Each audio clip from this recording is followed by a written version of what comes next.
can see the live chat from right here? Yeah, usually you got your chat comments on the side there. Okay, that's what I was curious about, if it's the comments or not.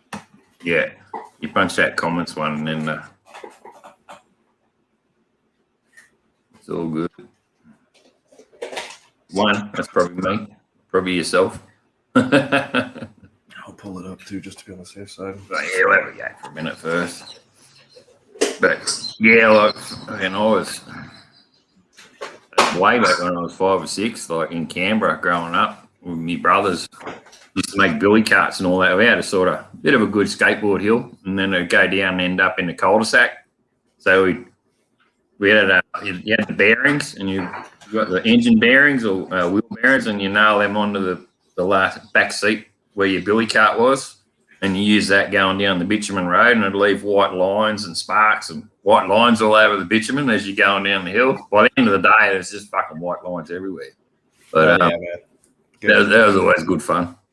Hell yeah, man. The memories you enjoy looking back on. He's like, I was a little kid. It was like a drifting thing too, because you had your good fucking pram and stroller wheels on the front, which you rub the tire with a grip. And your ass has these metal bearings, and you just it learnt you to drift way back then, sitting in the fucking billy cart pulling on the rope and trying to get around the corner. Old school. Oh yeah, I've seen some gnarly. They do like those drifting go-karts down mountainsides with like 8 to 10 people, and they're sitting there just drifting, racing. Oh man, that looks fun as hell. Cool. We got 5 people. We got Mad Kiwi. Here you going, mate? We got Rob, throw around under. On 2 wheels, awesome. There you go, guys. Jonesy as well. New comments. Bert from Tassie. Matt. There's a few there, a few of the local boys. On 2 wheels, and Jonesy over your side, over in the States. What's up, Bert? Rhodes, what you having for lunch, man? Yeah. Lunch break, oh yeah.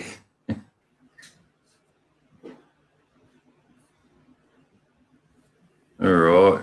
I'm having a coffee because I'm on the fucking wagon, but anyway. I wish I wasn't now. So I've put fucking 4 kilos on. That's nuts, man. When I quit drinking, I lost about 10 pounds, but then I started and put it right back on, dude. Yeah, last time I did it, you lose your bloat because obviously you drink beer all the time.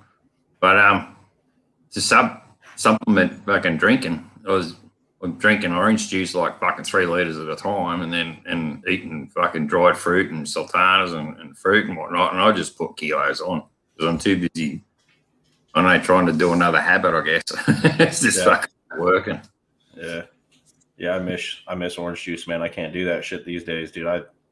Something about citrus, dude. It fights its way out of me. It sucks. Yeah, exactly. Dried apricots don't fucking last long in me, I tell you. Yeah, fucking straight through. But anyway. All right, guys. We all know Stevie T.v. is here. He's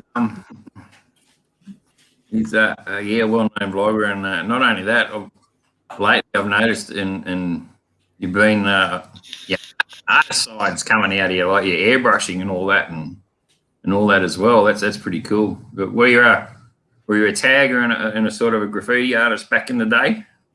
No, never really focused on it, but I have. I think we've all screwed around with paint cans as a kid, but yeah, no, that was just. I watched a lot of Time Warp Customs. I don't know if you guys know that channel, but he's always painting bikes, and I'm just. Yeah, it was awesome, man, and it got me inspired. And finally, was just like, dude, I got my Christmas bonus from work, and I dropped it on some airbrushes and some paint. I got fucking airbrushes in the cupboard I haven't even used yet. What was there, but I haven't got a compressors there under the tool bench. But mainly a compressor was for my son because he wanted to do painting, and we got the airbrushes, and I was all keen for it. But yeah, being a screen printer myself and playing with ink all the time, the last thing you want to do when you get home is fucking stick your hand in paint and ink. Huff more fumes. Yeah, exactly. Yeah, exactly right. My sense of smell's fucked now anyway. Now my sight and hearing's going, so I'm good. I'm well on my way to the old fucking home, I think.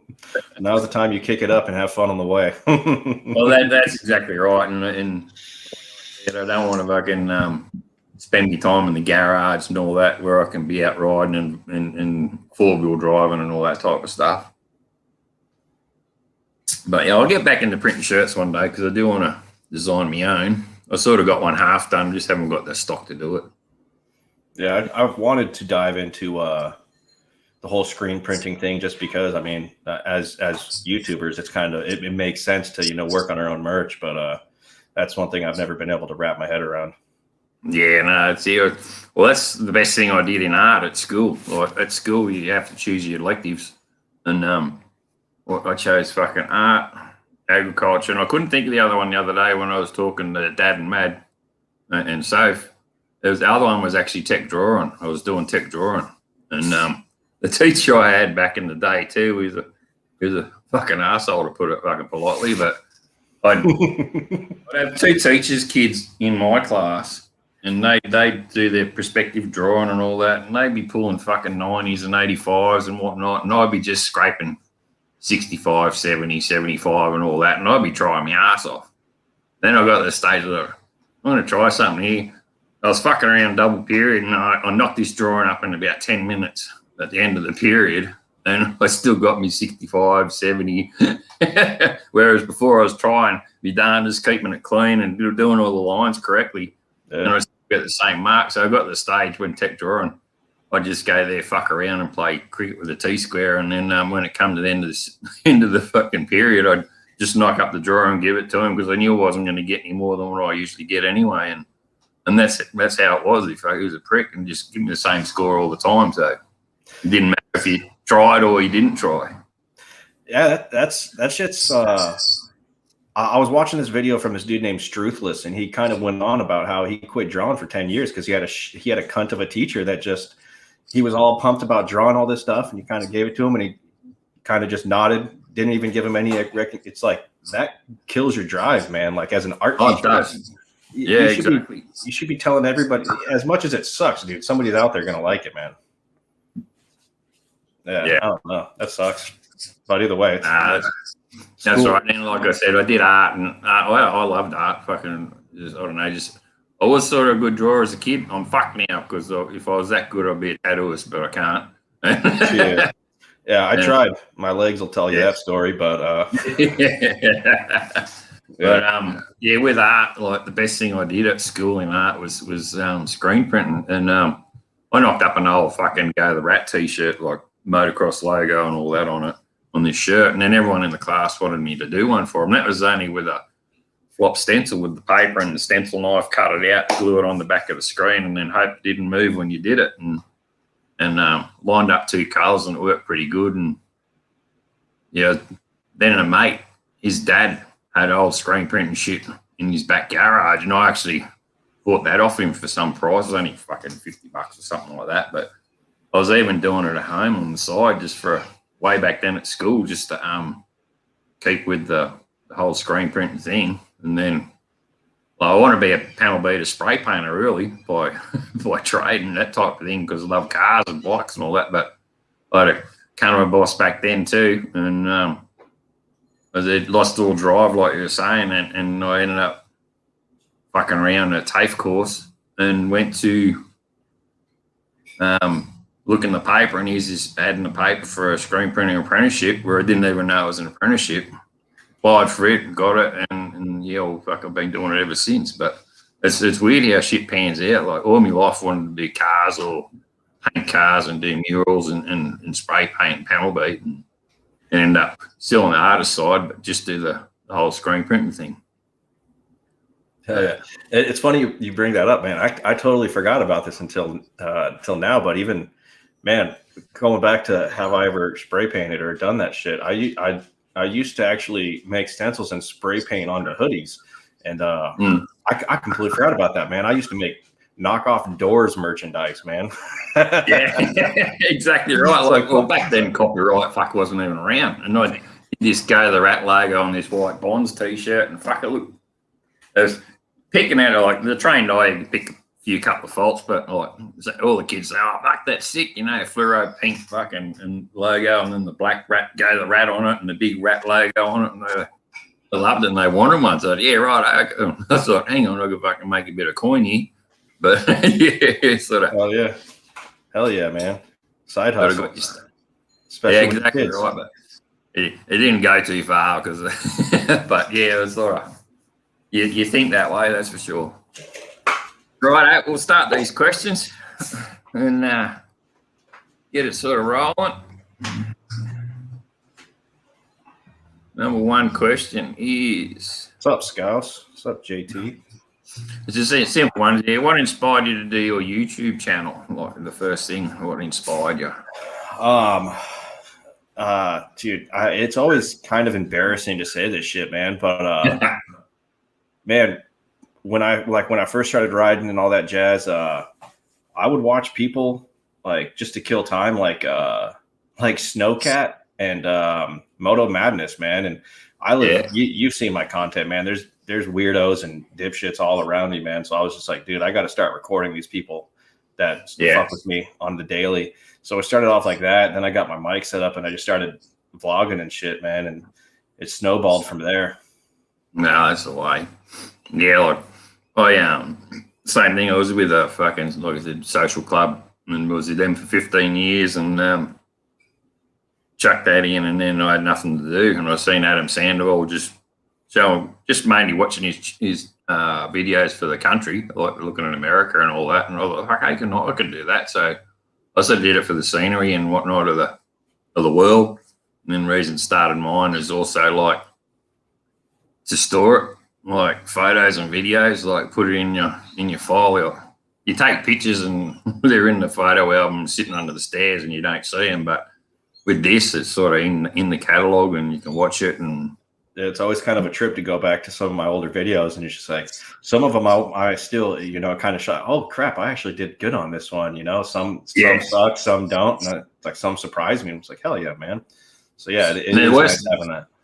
Yeah, the worst thing is though when you put your heart into like, so I'll right into this one and you work it, and then you think, oh fuck, that didn't go too good, or everyone's missed it because like everyone is busy doing their own shit. But yeah, you do a nice video and you think, oh fuck, did that really good. We'll see how that goes, and then like fucking you only get the same looks and everything else as all the others. So it's sort of in the guts a bit that way, but they just got to keep going, eh? Yeah, no, that's it's funny because that's the constant struggle. Like I know a lot of people, we've talked about that. Even me, JT down there. It's and as creators, we know what goes in to edit little transitions, doing all this, doing all that, and fuck yeah. I enjoy doing that. And you're just like, oh, dude, I put so much more time and effort in, and I've learned, man, I can't dwell on. All my drone videos I thought were going to be really good, really get mad views. And it's just like, those have done some of the shittiest views for my channel. I'm just like, first of all, that's family friendly content and I'm not family friendly. So you'd assume like, either way, it is a knock in the nuts to put your heart and a good amount of time into videos and they just get brushed aside. But, exactly. The other thing is I said in the video just a couple of days ago, it's like, I'm learning. It's like, dude, I gotta make content for me. We're filling up that album that I can look back on, right? So it's just like exactly. I gotta make that shit because in our head we got that idea for that video, and it's like, all right, they may not notice it, but I'm gonna notice it. And seeing it like a year later, and you're just like, oh, dude, that was sick. Oh, I remember doing this and that. It's like that. Yeah. That's gonna be more to me than 200 views on it. You know what I mean? Oh, exactly. Yeah. So. Well, you always look to see what views you got and all that and whatnot. My best one was I did a first live, and it's only probably because it was like they had Tester live, and it might have been the secret word or something, but it ended up fucking 600 and something views. And it was only me and Bert testing to get this thing sorted when I started to do my lives ages ago. But now it's like, I did a flood one the other day, and that's up there too. That's like 600 something views, but it's only because it was a natural disaster and everyone wants to look and see what happened in Taree. But yeah, with views, like your main thing is like you're saying, you do one and you can go back to it and watch it later on and see what the go is. Yeah. And plus, you're only sharpening your tools in your arsenal, right? By keep doing it and stuff. It's just like early on, it was like I did most of my early videos, like probably my first 100 videos are all edited on a cell phone, dude. And so it's like when I got my computer, I was just like, oh snap, I can do this. And then the next video, I knew how to do that, and I wanted to do more. So it's man, just slowly you're getting faster and faster at that. Then you start adding all this extra shit in, and then you get more cameras, drones, and all that shit, and you just exactly. Yeah. Well, I got a 360 one. I used it the other day when I went to Wee Jasper at Easter time, but fucking you think I can edit it properly? Like when you film it, you're on the app, you got your panoramic and 3 or 4 different angles you can use it for. But then when you rip it to your computer, it only does it the whole fucking eggshell view. That's the only view you get off it. You can't get the panoramic. So I'm still in the process of trying to work that out so I can use it properly. Other than that, if it doesn't work, I'm going to have to throw it to the shit house. But which one do you have? I got it's a $70 version, one. It's XP. Hang on, I've got the app here. But yeah, I like it works pretty good, but when you do the app, it doesn't fucking want to work properly. Yeah, I had the 360 Wi-Fi to it. It's a XP 360. Like that's the app you have to use, and it wasn't cheap and nasty. It's still a $70 camera, and the footage worked all right. But I'm just gonna have to YouTube if I can see how I can do the artwork properly off the app. I mean the editing, because I'm missing something and it's not working properly. But anyway.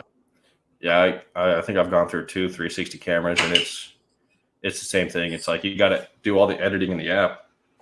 Yeah, and after watching John's video, Dad and Mads, it's like, dude, he works that 360 camera fucking well, man.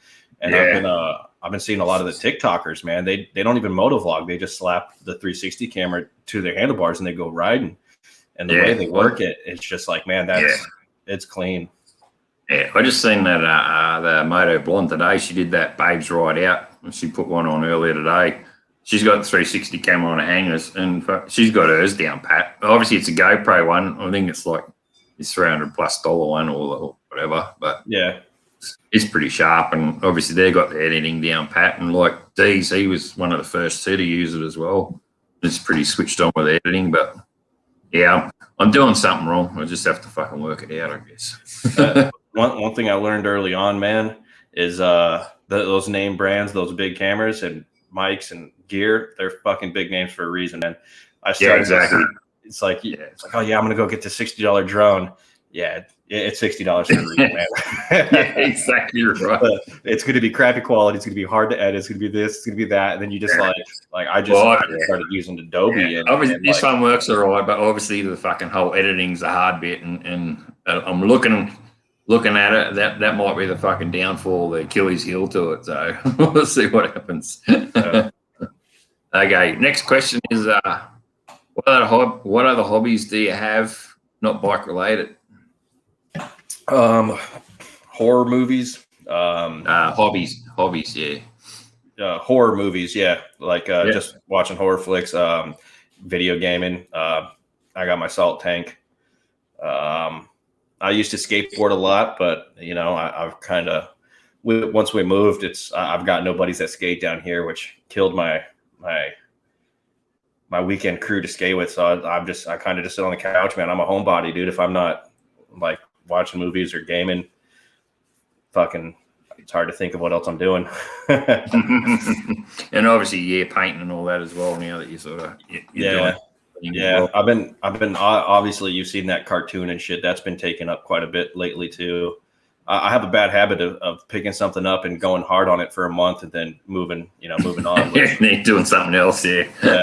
I put that video out the other day. It's just like, I got to stop laying one brick for 50 houses and start building one, So yeah, I'm gonna try to stick with this cartooning and artwork, because I enjoy painting, man. But the only reason why I've been airbrushing or flaking or spraying anything lately is because nobody's been asking, and paint ain't cheap. So it's like I got techniques down, and I've learned quite a bit. But I'm getting ready to paint my S10 within the next 2-3 months, so I'm gonna start prepping that shit. I'll be filming that. that S10 needs some love, and it's just not getting any. So Yeah. I got some ideas for it. That'll be fun. That's like one you put the bowls on, like you did your black around the circle and all that, and then you put your cups on and then sprayed around it. And that was pretty cool. Like your planets in the atmosphere and shit like that. Yeah, that's actually I got one right. It's right there. I'm shipping that one out to Fox P2. I made that one for him and his lady. But yeah, man, those are fun. They're pretty quick, and you saw in the video, there's no cuts, man. It's 20 minutes, and you got a little piece like that. And yeah, that's pretty cool. It's pretty tricky, like, you know, especially for that, like how quick you can knock it up and just adding the paint and doing the planets and all that. And that was really actually how you did that one.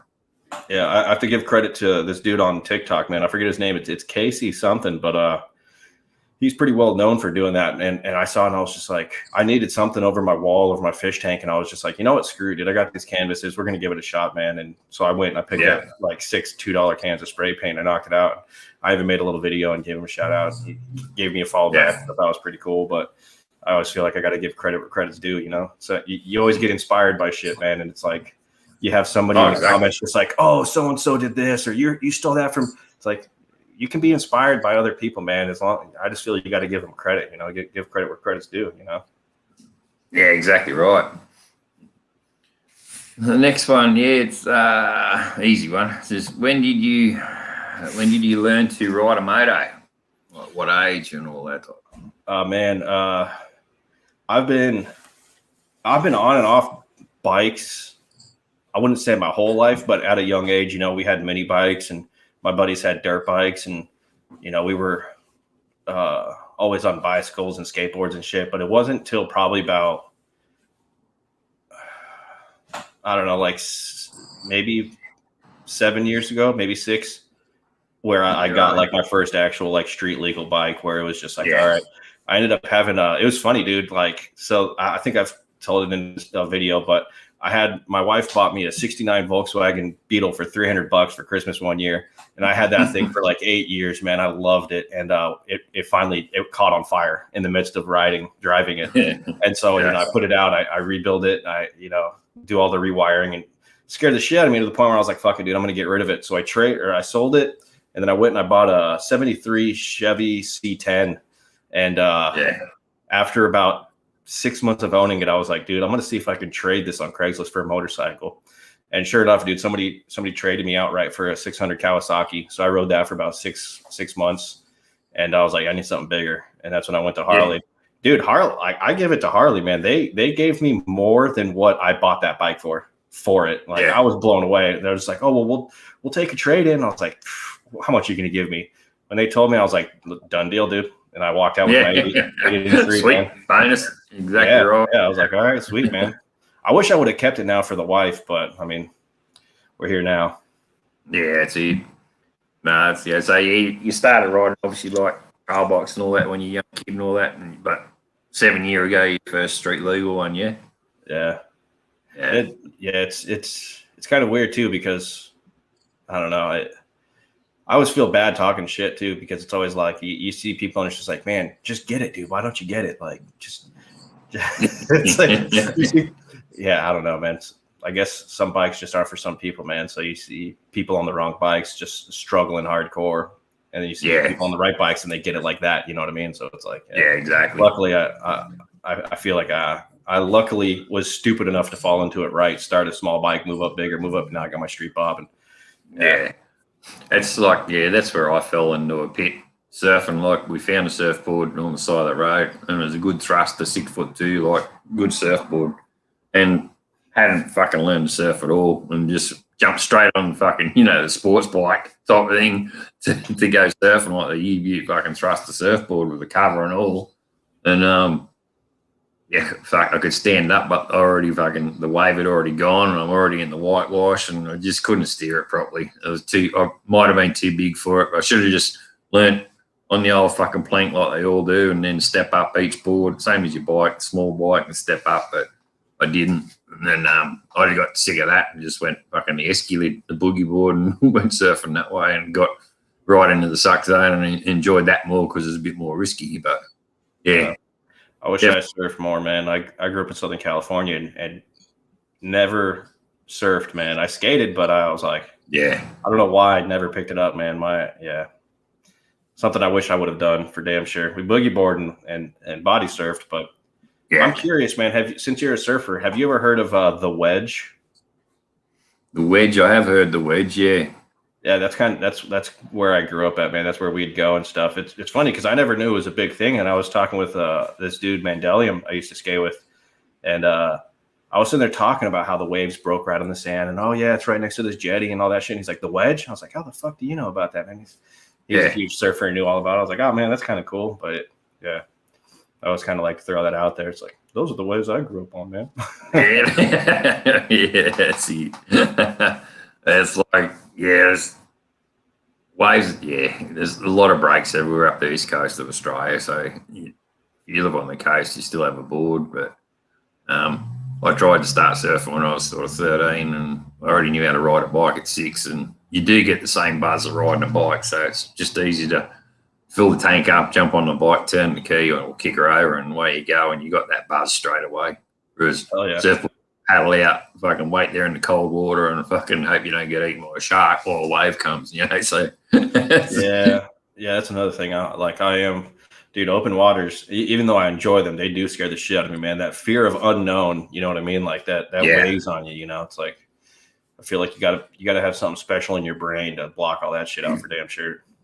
Yeah, exactly. And they're getting more fucking hungry now too, the fucking Noah's Arks. Like the sharks, they're just chewing fucking on everyone up and down this coastline at the moment. Like there's blokes getting attacked probably a month ago, and like 2 or 3, one at Port Macquarie was just about 2 or 3 weeks ago, and then it's just happening too often, you know. As an outsider though, like looking at Australia, that's pretty much what we assume Australia is like to begin with, man. Everything's out to get you. Yeah, pretty much. You know, like with the bike. How you doing, mate? Yeah, we got some fucking nasties here, like snakes and spiders and all that type of shit. Yeah. Spiders are one thing that just tripped me out, dude. Like, I'm not sure I'd be able to take some basketball size. Well, not the worst one. One of the worst ones here is only a fucking small spider. It's got a white tip on it, and then when it bites you, it rots your flesh. You fucking. Yeah, I've seen those, man. I guess it's like your rattlesnake over there. I think that does the same thing when you get by a rattlesnake. I've seen that the area gets infected and it starts to rot away the flesh and whatnot, and you got to treat it straight away before it sort of keeps going.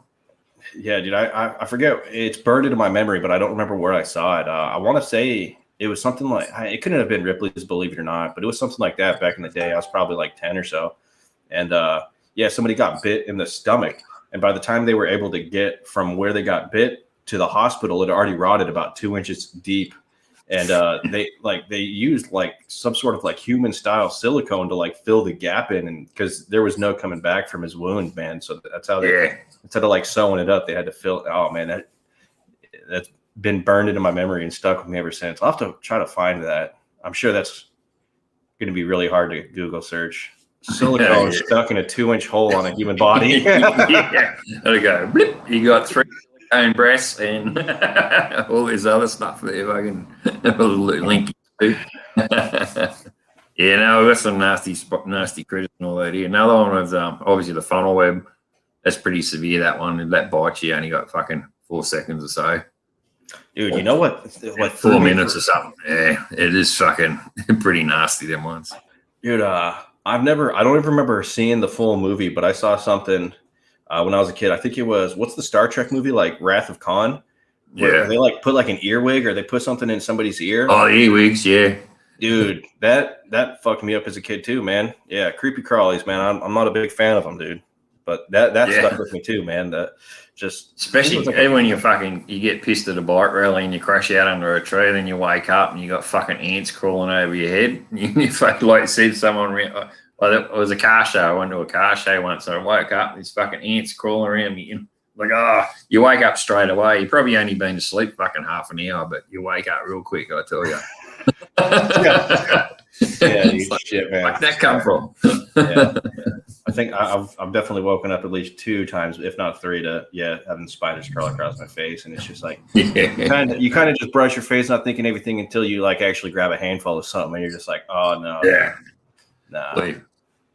Or you're fucking something on the back of your neck, and then when you feel between your fingers, you got something. It's like, fuck, what's that? Yeah, dude, we got these things called, like, I think they're called silkworms, man. And they just hang out in trees. And so on my like 15-minute breaks at work or something, I walk down the street and walk back. And you're walking under these trees, and next thing you know, like an hour later, you just feel like you go to scratch your leg or you crawl, and you just pull a worm off. No, I'm just like, oh, dude, screw these guys.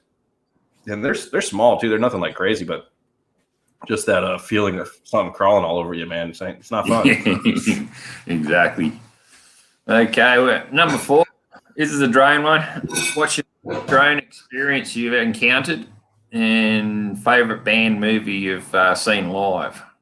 Well, so the camera or the audio broke up. What's the worst drone experience you've encountered? Oh, this is a fun one. Yeah. And favorite band musician I've ever seen live. All right, so fuck Tacoma Dome. Fuck Tacoma Dome and their security there. They stole my drone straight from me, dude. I had my GoPro 5 attached to it. I was flying it up, and they've got this. It's where they do a lot of. It's like a big amphitheater. They'll do monster trucks. They do concerts and everything. It's really well known out here. And they've got this flag up top, and in the background, it's all the water. And so I'm sitting there flying this $60 drone, this piece of shit drone.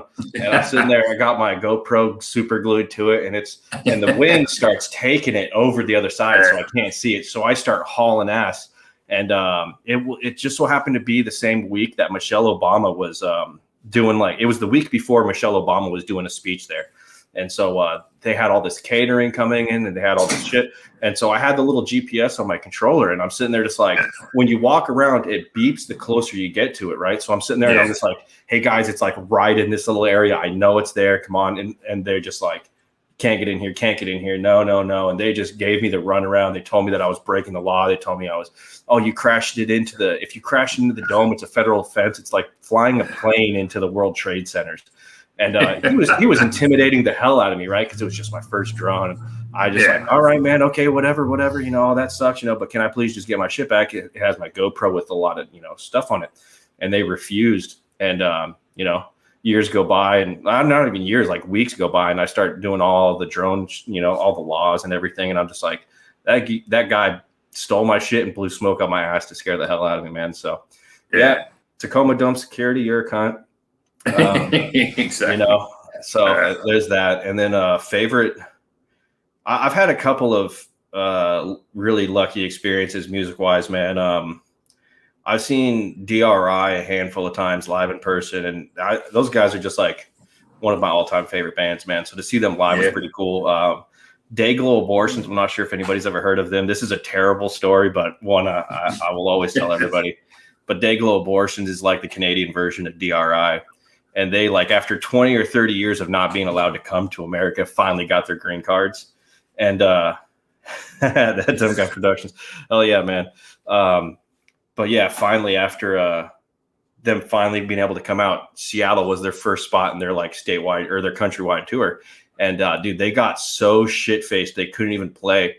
And there was one show where DRI's drummer got heat stroke, and they were pulling people out of the crowd to play drums for him, which I thought was so awesome.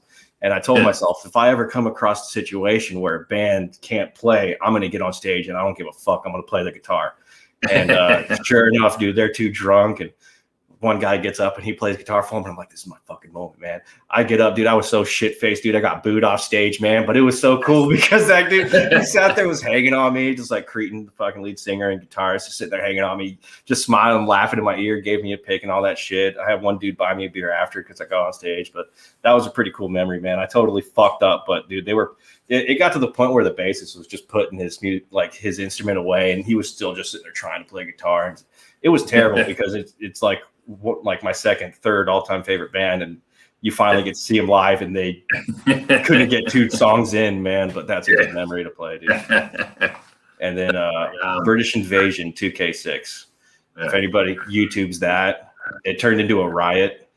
And that was where I first got tear gas. I didn't get pepper sprayed, but a buddy got pepper sprayed. We saw cops out there with paintball guns shooting pepper balls at people, dude. That shit was gnarly, dude. Yeah, 2K6, man. They were lighting fucking dumpster fires and shit. Oh, dude. I don't think they're like Hank Williams. I think they might be more like the Exploited or something like that. Oh, yeah, dude. Yeah. Sort of like a punk skater type band, are they? Or Dayglow Abortions, yeah, they started out like skate rock, man, just like really thrashy skate rock, but they've turned into like it's funny because I had an older buddy tell me like Pantera is really groovy. And I was always like, what the hell are you talking about, man? But as I get older, it's like it's like it's very rhythmic. It's very just like, oh man, and that's like Dayglow Abortions. If you look up their newer stuff, like Death Race 2000. I mean, 2000 is pretty old, but still, it's like they went from really sporadic to very organized, very composed, heavier, just slower but good. Just man, yeah, it's funny you say that. Like back in '87 when I left school, I had that wasted year, and we were in Wollongong. And in Wollongong, all you needed was either a fucking freestyle BMX bike or a skateboard, and you can get around. There's a train line, there's buses, and you can go all the way up the east coast of Sydney, which is like an hour and a half, 2 hours away from Wollongong, or 2 hours, hour and a half south down to Nowra up the east coast. But we just skate all through Wollongong and all that, and jump on the train and go street skating up King's Cross, which is a well-known, hooker nightlife sort of area of Sydney. And it's a real sort of back alley type and dark sort of nightlife type of part of Sydney. And we used to street skate all through there. And when we were skating back in the day, we were listening to, like I said, Exploited, which is you heard of them, the punk group? Oh, yeah. And just last year, I heard they released another album. They were coming out to play in Sydney down at Warringah Bowling Club. I thought, fuck, I'm going to go see them because, like, never seen them live. And they're like one of your well-known punks, skateboard bands used to go skate to. And I thought, fucking seeing them at a bowling club would be wild just to see him but I think the COVID hit then, and we couldn't end up going and missed out on that one. But I was pretty keen to go see that one because, like, we used to skate the Punk's Not Dead and all that, and the hard-ons and all real fast skating stuff. And then one fella introduced us to the Iron Maiden and all sort of the Metallica side of things, the sort of the heavy metal linked to the punk side, and then we just listened to both and skated to everything. But I was very keen to see Exploited, especially in a bowling club. It would have been off yeah, that should have been sweet, man. Yeah, I saw. The worst thing is you wouldn't think that's an area they'd allow them to play, because I reckon they might have signed them up not knowing who they are, because that area is a real posh and the rich side of fucking Sydney. Oh yeah. Whereas not the south side where you're more likely to skate and all that type of thing and whatnot. Maybe they were hoping to get higher ticket pricing. Yeah, exactly. Who knows? Reunion club or reunion tour at the bowling alley, man. We got this. Yeah, we got this bowling alley. And I've seen footage of him at fucking Woodstock once. He's putting shit on Henry Rollins and all that in the interview and all that, because he sort of doesn't like it. He's got a bit of a thing about Henry Rollins leaving Black Flag and that type of thing or something, whatever. But yeah, he's a nasty bit of gear and whatnot. And it would have been funny seeing him at the bowling club. Here's a good I'm curious. Have you heard? I didn't. Is Exploited? Are they from Australia? I thought they were from. No, they're Pommy. They're UK. They're the English. Yeah, okay. All right. Yeah, I was gonna say. All right. Have you ever heard of a band called Total Chaos? It's an older like street punk band, but kind of the same genre of like a UK. Yeah, I probably have, because I had a punk tape when I started my apprenticeship at screen printing. We had this big scurvy fat punk chick who worked there up in the graphics section. And I said, sling us a fucking punk tape together so I can listen to it on the way down from Sydney to Ulladulla and skate to. And they made a mixture of all this punk, all old English, American, everywhere else, UK. And it was pretty good. So tape somewhere, but it's getting a bit gnarly now. You can't hear it clear enough. Yeah. So I forget what part of LA. This was not Inglewood. So this was Inglewood, and Inglewood's not a nice part of LA. And we all had to be probably 17, maybe 18. No, I don't know, man. I don't think it was 18. Either way, we were pretty young, and we all go to this fucking really shitty part of this shitty town, and we're going to see Leftover Crack and Total Chaos, man. And I just remember going in and fucking, we're sitting there I'm using the pisser, and this dude is shit faced and fucking pisses on me at the urinal on accident, right? He's throwing up and he's like pissing, and he just so happens to piss on me. He's like, blah, blah, blah. And I was like, fuck, man, I clean up and I go out. It was the fucking lead singer of Total Chaos, man. We see him like just 20 minutes later on stage. And I was like, I'm sitting there telling my lady and my buddies, it's like, I had some old dude piss on me in the bathroom, man. It's fucked up. And then sure enough, I was like, that's the guy. I was like, oh, man. Like, my claim to fame, man. Yeah, dude. Yeah. That shit's funny, dude. That was a good one, man. Well, that's funny because the next question we're getting to was tell us something mischievous about yourself that your oldies don't know about. That my oldies, like my parents? Yeah, or anything, something mischievous you did back in your childhood. Oh, shit, dude. I might have told them now. That's a whole other live stream, dude. So we used to, this is pretty funny. I wanted to do a video on this, but I grew up, I hopped around a lot as a kid. But we spent a good amount of time in, I spent, like 5 years maybe in Orange County. And we had this shit called Nipple Hill, where it was like right on the top of a nipple and then on a hill and it flattened out. And then there was like a nipple on it. And we'd always go there to drink and do our stupid kid shit. It was right next to a golf course, but it was on this hill that overlooked this street. And there was a bunch of orange groves there. So we would like for fun. And we, for the most part, that one street led to a neighborhood where two of my friends lived. So we mostly knew a lot of the people in that area. And like we went to school there and shit. So we'd go and grab all these oranges from the orange groves and we'd sit on the hill and we would wait for the light to turn green. And we just chuck them down the hill. And it was just soft oranges, not doing damage to cars or anything, but just splatting oranges on cars, man.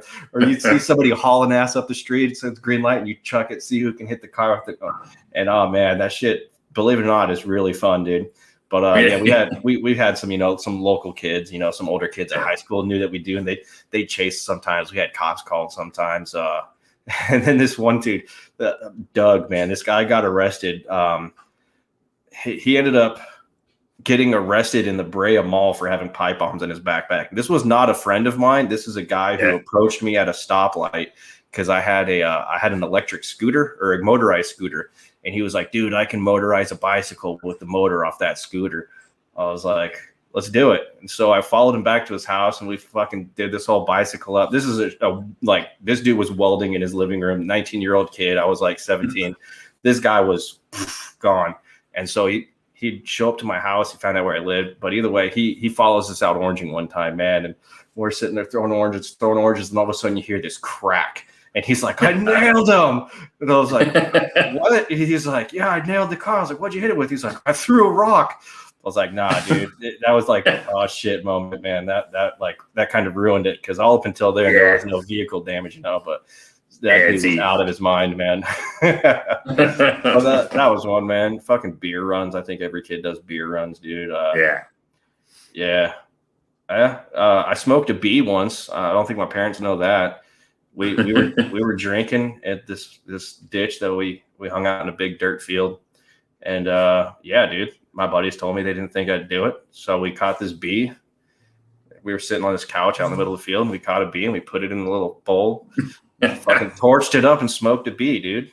So that's pretty screwed up. I don't think many people I don't think I've ever told that story.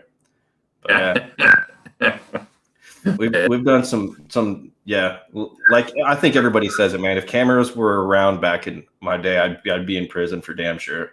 We've done some stupid shit. Exactly right.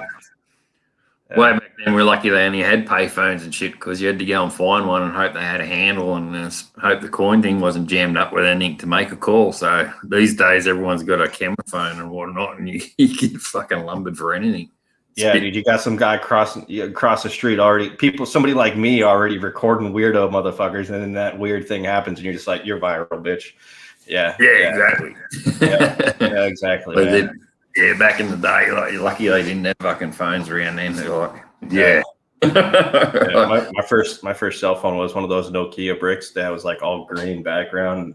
You had Snake and stuff. It's like, I think we had a Philips Fizz. It was the first one we bought back in the day. Dude, you think about it, and technology has changed so much in 10 years, man. Like the fact that I've got a touch screen phone that can fly a drone. Touch screen, and it's got a fucking camera and all that in it. It's virtually a computer fucking in the palm of your hand. Yeah, dude. Yeah. It's crazy, man. Man. Well, them chingers are good for something, aren't they? On their fried rice and fucking cat dog and shit like that, I guess. Right, the next one is just what's your most favourite sport to play or watch on telly or even watch live? Hockey, pretty much, is the only sport I truly like. Yeah, everything else is dog shit. Football is probably the most. Both footballs, like European football and American football, fucking just dog shit, just time wasting, slow, fucking filled with whiny babies that just fucking cry every chance they get. I can enjoy baseball. Baseball's pretty slow paced too, though. But if it came down to a sport, I like playing baseball, and I love watching hockey, man. I tried. Yeah. I'm just not good at ice skating, man. I used to play roller hockey and shit, but I can't skate backwards, man. As much as I'd like to try, like I'd love to play like a beer league hockey. But it's the same as skating, like fucking trying to skate fakey. You just fucking, I could never down pat. I'd start the fucking zigzag and shit like that, and fucking. Oh, dude, I can only skate fakey, dude. I'm the dumbest skateboarder ever, bro. Like you skate backwards instead of forward, dude. I skate pools. I am comfortable skating goofy. That's my stance. I can't ollie goofy. I can fakie ollie and I can nollie, but like I can fakie flip, but I can't regular kick flip. Right? I can nollie flip. And I can fakie or switch. Yeah, dude. I skate street regular, but I skate pools goofy. So whenever like I'm skating street, it's almost like I'm skating fakie and switch and stuff. Which I don't know. Guy Mariano is like a stanceless guy, and I'm it's like I suck at skating. That's like I can ollie. Well, it was pretty rusty back in the day, but like even fucking I can only ollie sort of 45, 180 degree type of thing, and then roll out fakie and then correct and shit like that. But all this kick flip and all that type of shit, like that's too advanced for me. I'm a carver, man. I don't flip the board much, man. It's like I've already torn practically every ligament in my ankles, man. I don't need to flip. I've jumped all the stairs I need to. Yeah, I used to like kicking in off shit. That's for sure. Like if we used to go and in Wollongong, like I said, we were with the skateboards. We go to a car park on this roof of this car park on the top level.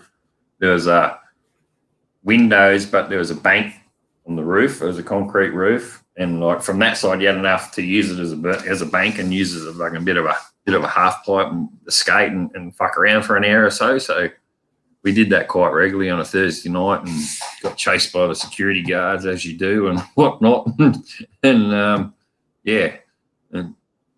get out of there as quick as you can.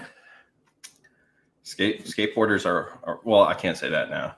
Back in my day, most skateboarders are cool, man. I feel like such an old asshole, like a bitter cunt when I say shit like that, where it's just like kids these days just suck, man. You see people with like painted fingernails and just like long hair and just like you just like the weird long hair, not like metalhead long hair. And you just like there's just some weird people in the world today, which always like it begs the question, right? Was my generation as weird as this generation is to me for my parents, right? Like because I had half my hair dyed and then my other half like bleached and stuff. And so was that just as crazy to my parents as all this shit is to me? It's like, I constantly have to calm myself down. Like, all right, man, it's irritating.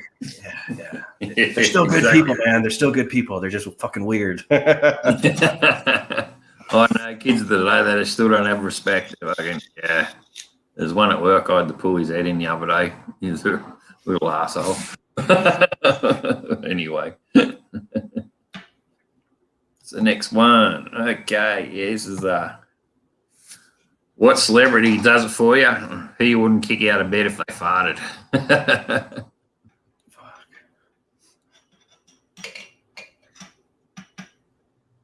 I don't know, dude. Got a few. No, I'm just like I watch mainly horror films, and I'm growing up a punk ass motherfucker. It's like I'm kind of anti status quo. I like to pride myself in not knowing people like that. But I can't think of anything that's like I don't think I've ever like fixated on one person, so it's kind of hard to pick somebody out. Yeah. I don't know. Probably Vin Diesel. No, I'm just no, I don't know, man. Apparently, he bounces both ways. Who knows? No, shit, dude. You can't believe what the media fucking tells you these days. You don't know what the fucking real story is. I'm honestly thinking, man. I'm thinking, I watched fucking I Am Sam the other day. Have you seen that shit with Michelle Pfeiffer and what's the guy who plays Sam? That was a sad ass movie, man. But that Mel Gibson? No, that was Sean something. I don't know. Fuck. I don't know. We'll see. Hold on. Let me see here. Yeah, he's your whole past celebrity. Yeah. Let's see. V for Vendetta. We'll say the V for Vendetta. Yeah. I don't know the name. Google. So I wouldn't know if I can use anyway. I know you talk what movie you're talking about, but yeah. That's YouTube, not Google. Let's see here. But you say you like horror movies. What do you think of direct like his movies that he's made? Who? Rob Zombie. Oh, dude, I give Rob Zombie mad credit. I didn't realize I got to plug my laptop in. It was about to die. All right, I think we're good.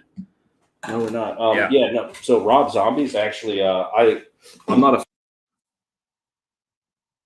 Movies are fucking awesome. Halloween 1 was great. Halloween 2 was a fall off. They screwed up. They turned it into like all demonic and stuff. Natalie Portman. Yeah. That's the person. But Rob Zombie's good, man. All the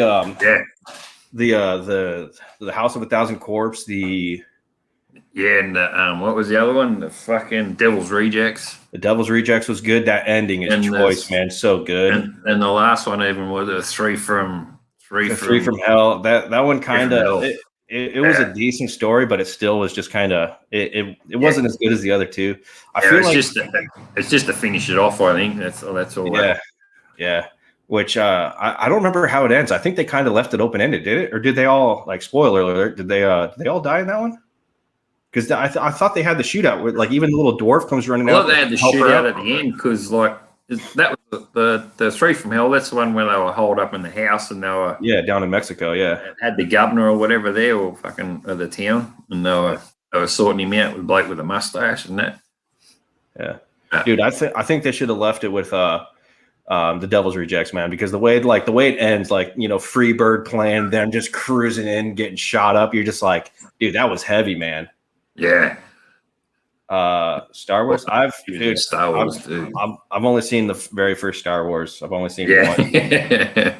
Yeah. The Devil, the one or the three from hell where she's dressed up in the warden, the Screws fucking outfit, and she's killing that chick on the front lawn, and she waves over to the neighbour. Hello, Granny. She's sitting there having a glass of wine or something as she's fucking knocking off that chick on the front yard. It's just, if they haven't seen it, they won't know what we're talking about. But it's a good. Watch it. Yeah, watch it. It's good. You'll love it. I think it's on Shudder. Yeah, I'm just trying to find a photo for. Dude, I don't know. Maybe I had Shudder for a while. I got Shudder. Well, I think I got Shudder so I could actually watch that, and then I fucking canned it because I got too many streaming apps as it is. Yeah, that's one I always fall back onto, man. I think like I like as much as I want to Netflix has too many good shows, which sucks because Netflix is too pricey. Yeah. But yeah, I don't know, man. I like Shudder, dude. I can always I always just turn it on, and just one thing that I love about Shudder is they've got Shudder Live, so you can turn it on, like you open up Netflix and there's already movies playing. There's a movie going, yeah. I remember. Yeah, it reminds me of like back in the day when you just turn the TV on and you just like you watch 30 seconds before you change the channel and you end up getting sucked into that movie. You're just like, yeah, oh, that was pretty and decent. they got man. the old ones on there too, because I remember watching back in the day in fucking 80s. There's a movie called Maniac, and that was on there. So I ended up watching that where he kills them down on the beach first, and then he's a screw loose. I ended up watching it going, fuck, why did I watch this the first time? You know, but Yeah. you really. Dude, I just watched Wolf Creek 1 and 2 not too long ago, man. That's out of your guys' neck of the woods. They're pretty cool, man. That main guy, dude, he's awesome. Yeah, that's all true stories related, because there's a bloke over here called Ivan Milat, and it's sort of based off on his. Yeah. He was only like convicted of like 2 or 3, right? But he's like said to have killed like fucking double digits. Yeah, he's about 70, so got charged for, but then he ended up taking it to his grave. He only just died not recently. And he to his grave. They tried to make him fucking say, did he do any more, and is there any more bodies in the Belanglo State Forest? But he just kept it. He died of cancer, and everyone's trying. Dude, cancer, and he was stringing it along and whatnot in the wheelchair and shit like that, but they all just wanted him to fucking cark it anyway. But that's it. He's just based on. But the second one, Wolf Creek 2, where he just nails that copper when they're speeding off, and they man, it started off with you sure you want to give me that ticket? And he's going, that was great, man. Yeah, that was a good one, dude. And a lot of the copper, he says to him, he's going, you got trouble reading? He goes, oh, big words get me every now and then. He goes, well, what about the one with the one and 2 fucking zeros after it? The speed sign. Yeah, that's pretty good, man. I haven't seen that one in the chat. You fucking Wolf Creek 1 and 2. They're fucking based on a true story, and you won't be disappointed for sure. Nah, yeah, that main actor it's good, dude. It's great. Two other movies I'll shout out for people who are horror fans and stuff. That Terrifier. If you haven't seen Terrifier, that's going to be a cult classic 20 years from now. And Digging Up the Morrow, or Digging for the Morrow. That one's on Shudder. Terrifiers on Netflix, man. Did you see either of those?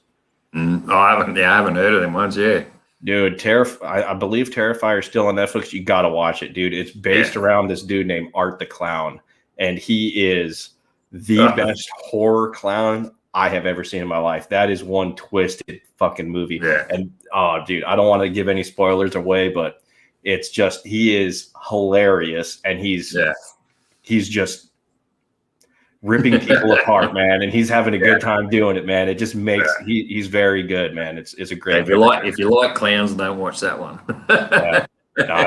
There's one scene where he skins somebody, and he skins her top half, and he puts it on, and he scalped her, and he's wearing her wig, and he's walking around with her top skin, and he's just sitting there dancing like a fucking clown, man. And it's just so off-putting, dude. It's great, man. Yeah, dude, it's good, man. Yeah, I love that shit. That's it. Have you seen Lights Out? Do you think like, oh, that's a thriller more than a horror story? There's a movie called Lights Out. It doesn't ring a bell, man. No, can't say I have. That wasn't too bad. That's a bit spooky. There's a witch in the house, and sort of gateway. The mum's a bit of a tarot reader or something like that. I think that's right. But this witch, when the lights go out, is only when it's round. And there's one scene where the witch is in the doorway, and in the window, a light flashing on and off. So when the light's on, you can't see her, and then it goes off, and you see the witch fucking scratching something in the floorboards. Then it flashes on again, you can't see her, and then the next one she's fucking just charged at you in the room, and then they turn the lights on, because when you turn the lights out, that's when all the shit goes down. And that's not a bad movie, that one. That, I don't know, so many horror flicks use the same stuff. That I did watch one recently like that, but that doesn't sound that scene doesn't sound familiar. But yeah, I love the paranormal stuff too, man. The stuff that, you know, like earlier talking about the sharks, man, you never know. Like that fear of unknown is what really is like, oh man, it puts you on edge, dude. Yeah, that's sweet. I'll have to check that one out. Yeah. I love horror flicks, man. Like I tell everybody I talk to, man, a terrible horror flick is so much more funny than an actual comedy these days that's trying to be funny, because it's so repetitious. It's the same thing. Boy meets girl, girl doesn't like boy, boy tries to, it's so repetitious. They go on a road trip and they crack the same jokes. And horror movies try to be good, but when they fall and fail, they just do something so cringy and just you laugh, and you're just like, that shit's gold, man. Like, I love it, dude. I love it. The cheesier the better, man. There's another good movie I like. It's more of a thriller. It's not a horror one. It's called Don't Breathe. Have you seen that one? It's an American one. They've gone to rob this house because this bloke's apparently he's fucking got 100,000 in the cellar. And I did see that. Yeah, and the locks are on the inside of the house because he's locked the chick down in the basement. And he's a fit old bastard. And you're like, that's good. Yeah. Right, we'll jump on the next question. It's just a simple one. We've got questions here and here. I don't watch too much horror. Yeah. The psychological thrillers too are pretty decent. You know what I mean? Like, I'm not a big gore fan. I like the you know what I mean, the fear of something out there. Yeah, I like the thrill side of it. Yeah. Gore factor is a bit. There's just so many weird twists, man. The Digging the Morrow is a really cool story, man, because that whole is based around an actual real director. And the whole thing is he's doing a documentary and somebody sends him a bunch of letters saying, hey, we found this hole that leads to this other world where all these monsters are real. And it's shot as a real documentary. Like, you believe this. And the entire movie, all up until like a certain part, you're just like, is this guy crazy? Is he not? What's really going on with this? So it's not much of a horror, but it's pretty good, dude. Digging the Morrow. Thrillers are good. I don't mind thrillers are good. Like Wolf Creek, you got your thrill side to it, and then he fucking goes a bit nasty with a knife. And rifle. Dude, he's ruthless too, man. I like I like how he just no talk. All right, let's game over. Yeah. Especially when he's drinking with the guy too, man. He's like, I'm a man of my word. He starts singing, drinking songs. Like, I like you, man. And he goes, one part there, he goes, technically you're right, but he just fucking spins it all around. Okay, the next one's just simple. He goes, what's your poison? Beer, spirit, cider? A little bit of all, man. So, it used to be vodka. Vodka was the only thing I drank for a long time. But I was the same, actually, because I knew the brown spirits would give me a fucking real headache and they were too tasty, so I just went vodka, and at least you drank that sort of mediocre, you wouldn't be in the gutter later, but it sneaks up on you if you have too much too quick. That shit like runs in my blood too. Yeah, it's like you can black out off of it and just crash out. And I try not to drink publicly because I am a stupid motherfucker who will smoke a bee after a good 4 shots. You know what I mean?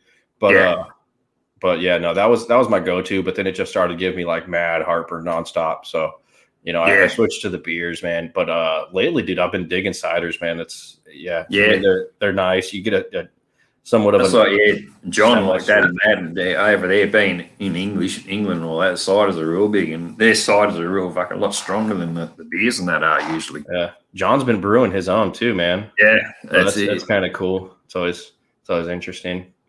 But yeah, man, I dig it all. It's kind of hard too because there's so much craft beer out there. It's like, all right, well, I got to try this. Well, that was terrible. Let's try this. But if I had to settle on a drink for the rest of my life, it would be anything in a green bottle, like any Pilsner. I'm like a Beck's, a St. Pauli's Girl, Heineken. I love Mickey's. Like anything in a green bottle is good. Yeah, Pilsner's good. When we were on the cruise, that's all I drank was Pilsner. Have your other beers and Coronas and all that, but. Yeah, I just went the Pilsner. And the Corona is just a fucking watered down beer. Everyone just buys it for the label, I think.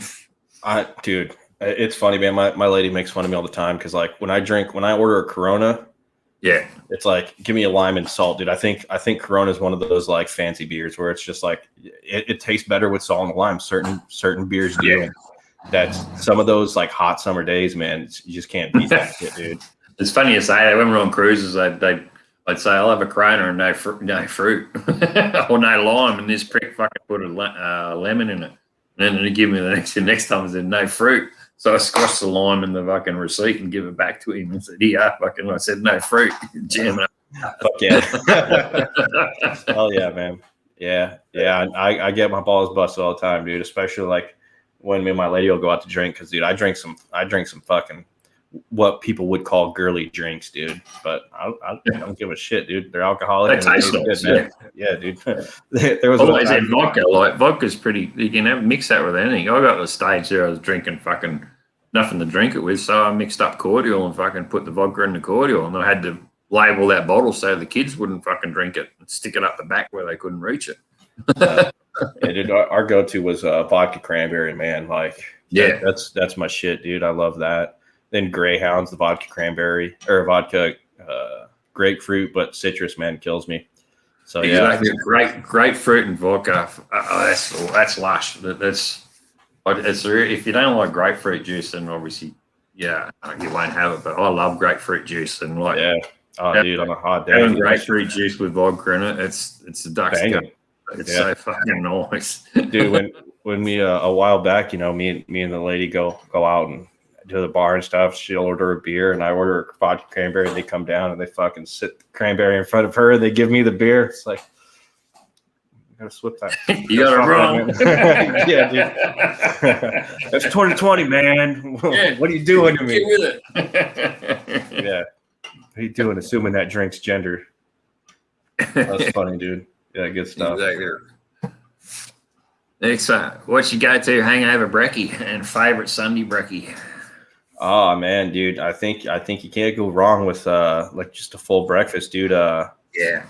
Like all right, so if I was hungover, I'm kind of lucky and thankful that I don't drink to that point where I absolutely feel like shit. But if I do, it's like I normally will just grab a Gatorade and tea and just fucking drink and fill myself up with fluid. I should just scoff fucking orange juice. I'd try and get as much orange juice into me as possible, and then I'd have a fucking bacon roll or something. But yeah, dude. It's funny, man. Just the other day, we went out. And I had this. It was called a Jameson tea. And I was like, all right, fuck yeah, dude. I'll take that. So it's Jameson mixed with, I thought, sweet tea. And I ordered a lemonade on the side, but I didn't realize that it was like an Arnold Palmer. So it had peach juice and pineapple juice in it. And dude, I made the joke. It's like citrus fights its way out of me, not out my ass, dude. But I'll wake up at 2:00 in the morning and fucking throw up, dude. I can't digest. So yeah, dude, it fucking orange juice sucks, man. I wish I could skull fuck an orange juice. But no, man. But yeah, dude, just fucking some like homemade hashed potatoes, like dice up some potatoes, boil them, fry them up, bacon, sausage, some fucking eggs, or biscuits and gravy, banging. Anything that's like just hearty, and well, you'll need a nap after, man. You can't go wrong with. Usually fucking fry up plenty of mushies and fucking tomato and bacon and just throw it on the fucking toast and go for it. Bit of barbie sauce and Dude, even I guess it's called quiche. I mean, I guess it would be considered quiche, but I grew up calling it like my pops called it a belly bomb. And it's not like you use like a pie crust or anything. You cook it in a cast iron pan, but it's like it's the same thing. You pour you fill the bottom with potatoes, and then just like bell peppers, onion, sausage, mushroom, and then you cover it in scrambled eggs and you bake it. And you just slice it up like pie. Oh man, that shit's banging, dude. Throw some ketchup or some, that sounds okay. Might try that in the fucking camp oven actually. Dude, it's bomb. When you go camping, you got a camp oven and you just fucking make stews and fucking all that in it and cook it under the fire while you're waiting, having a few beers, and that sounds good actually. We've had a few good dishes like that. Yeah, no, it's easy. Yeah, for the most part, just throw everything together and then cover it. Yeah, shit bakes well and you're good. Eat it out of the pan. Yeah, it was like back in the day when we go to a party and whatnot, and we hung over the next day. You'd be at Keppers, which is a takeaway joint, and just sit in the guardo waiting to get a fucking bacon and egg roll, and you fucking it's ready. You go pick one up and say, "Can you get me another one while I eat?" That's a good comment right there. That's something to be proud of. You gotta drink responsibly. No hangovers, man. I've not been hungover in a long time. Me either. But I have chucked a couple of times. Yeah. I think I think I've always been one to like, dude, I can puke on command, man. So it's like whenever you feel that, just like I rather get it out of me and then chug 2 glasses of water. You wake up feeling great, dude. Just get it out of your system. Exactly, man.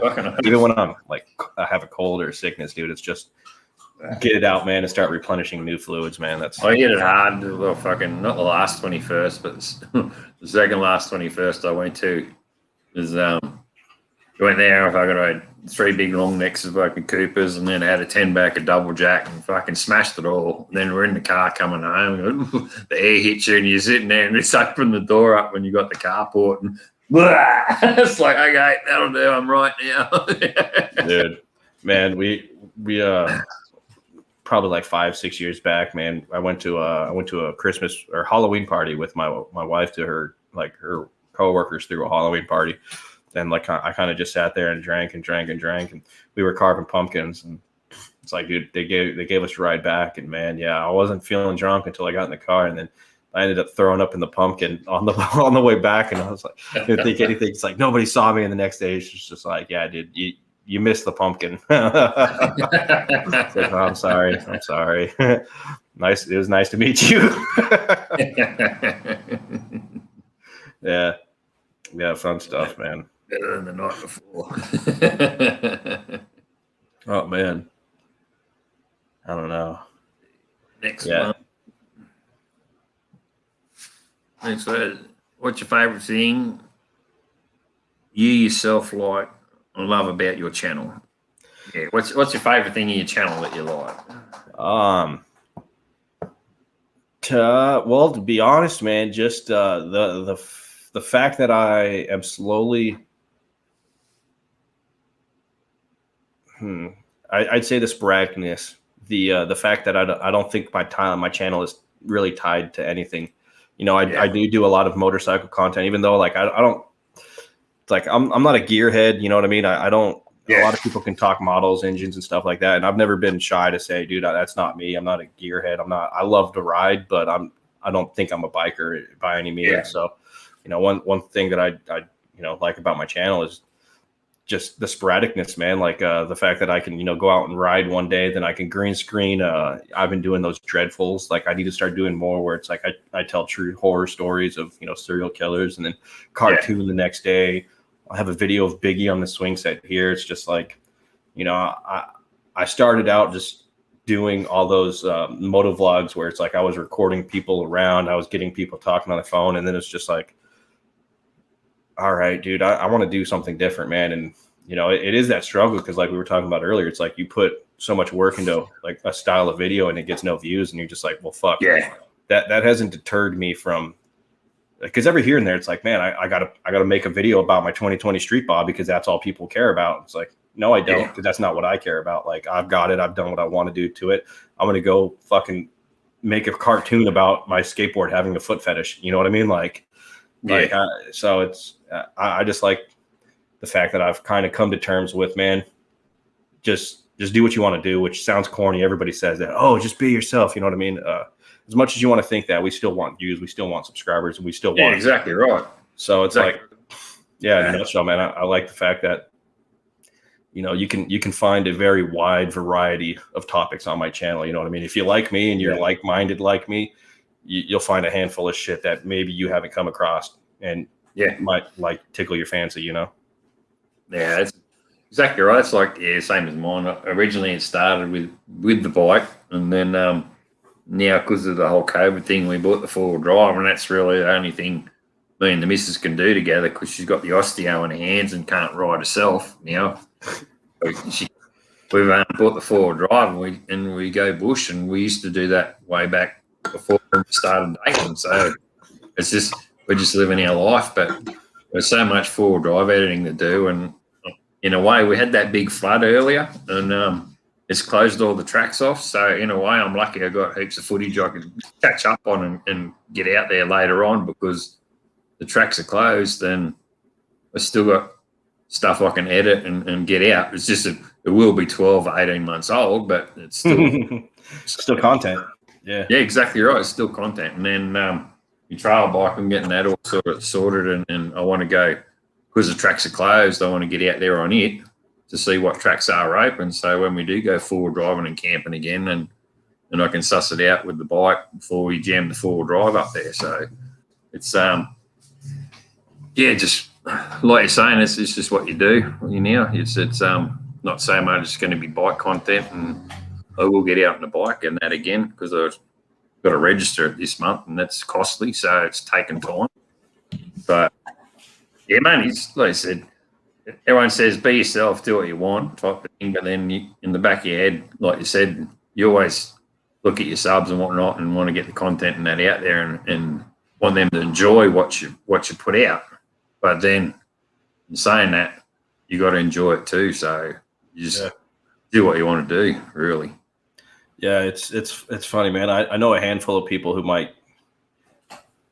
I shouldn't have even said that, man. But yeah, it's funny, man. 'Cause some of the people who say, "Oh, you got to do is just be yourself, man." That's how you. Some of those motherfuckers are the biggest fake ass pieces of shit around. You know what I mean? They just want that. You know what I mean? And your actions, you know, like real recognize real. You know what I mean? Like, oh, exactly. If you're making, if you're making good content, or if you're just, the people can tell. You know what I mean? Yeah, like exactly. if you're not true to yourself, and if you're not digging what you're doing, it's noticeable. You know what I mean? So you get somebody out there running their mouth like that, and it's just like, I can see who you want to be, but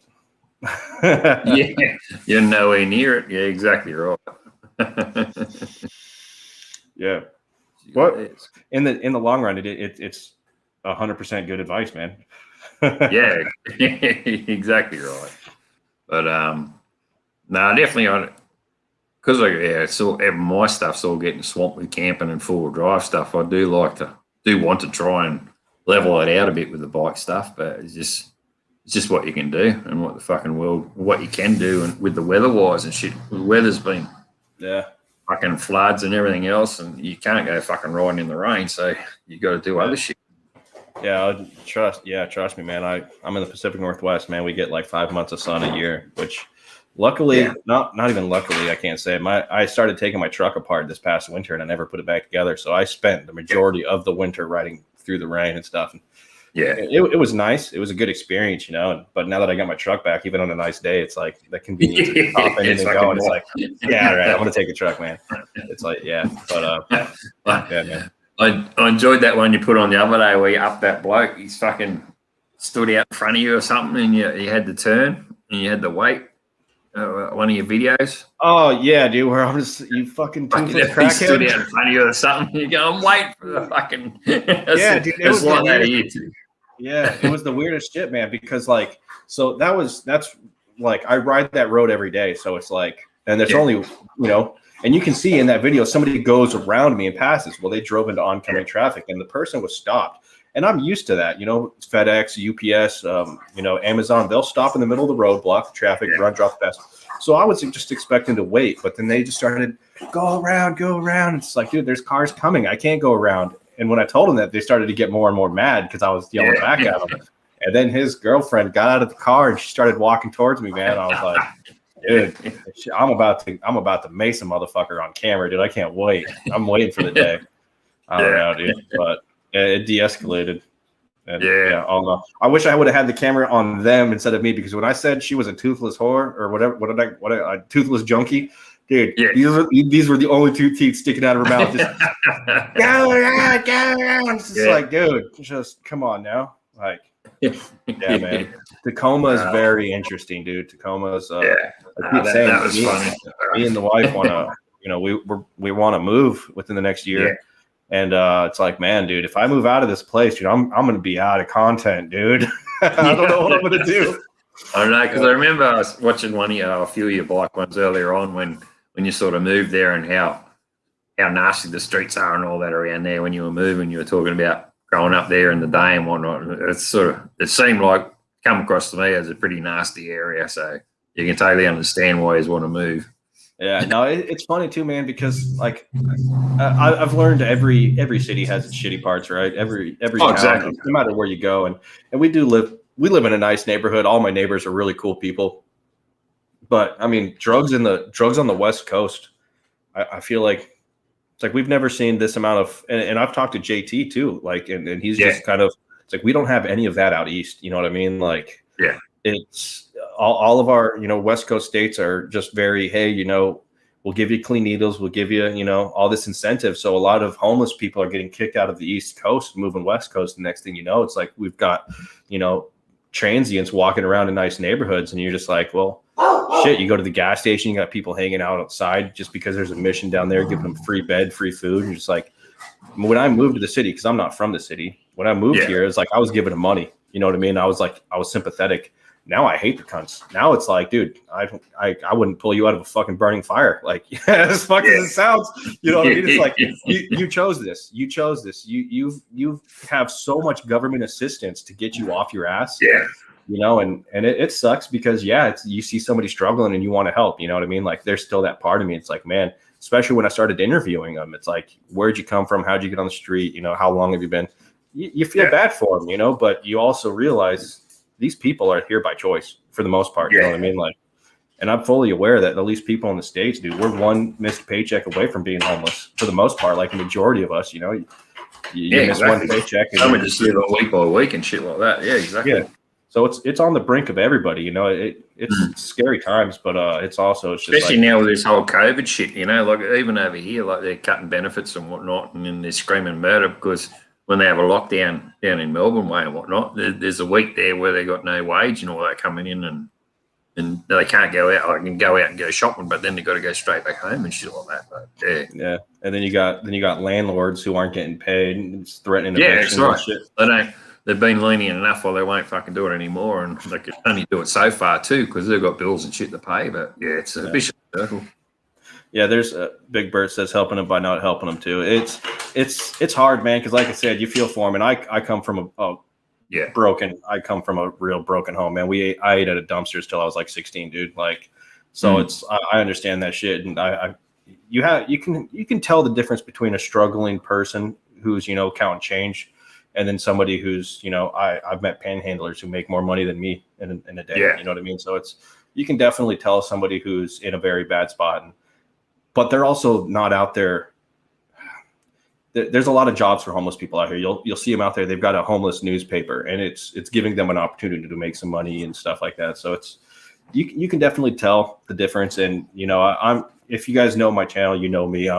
I'm just a harsh asshole who has a very twisted sense of humor. You know what I mean? Like I bust jokes, but at the same time, I understand the situations, and I'm not, I'd pull you out of a burning house. I got to clarify that, but still like, but still the whole point of that too was just like, that Tacoma looks pretty bad, but at the same time, there's bad parts everywhere. You know what I mean? And it's nice, man. It's cozy. It's old. My house was built in 1924. So we're actually in a historic neighborhood. It's been labeled historical. So they can't do certain buildings and stuff. So it's cool, man. I love the architecture out here, but still it's that homelessness and there's no way around it, man. It kind of sucks, dude. Yeah. No worries. We'll jump on to the next one. Next one's tattoos. What's your first tattoo? Tell us the story about getting your tat. My first tattoo is now covered up. Yeah, what's your favorite type, black color? And if you don't have any tattoos, why not? I don't have any tattoos, to be honest. No, I don't have any. No, all right. So I unfortunately have mostly all black and gray, and my wife's got tattooed by the same guy who's done all mine, and she's gotten some, like her legs, her thighs have been done by him, and he's really good with color, and so I see her shit, and I'm just like, maybe I need some color on this arm. But my first, I've said this numerous times in my videos. I'm curious if you've heard me say this, but my first tattoo has been covered up, and now I just want to cut the entire arm off because what it was covered up with is even more disturbing. But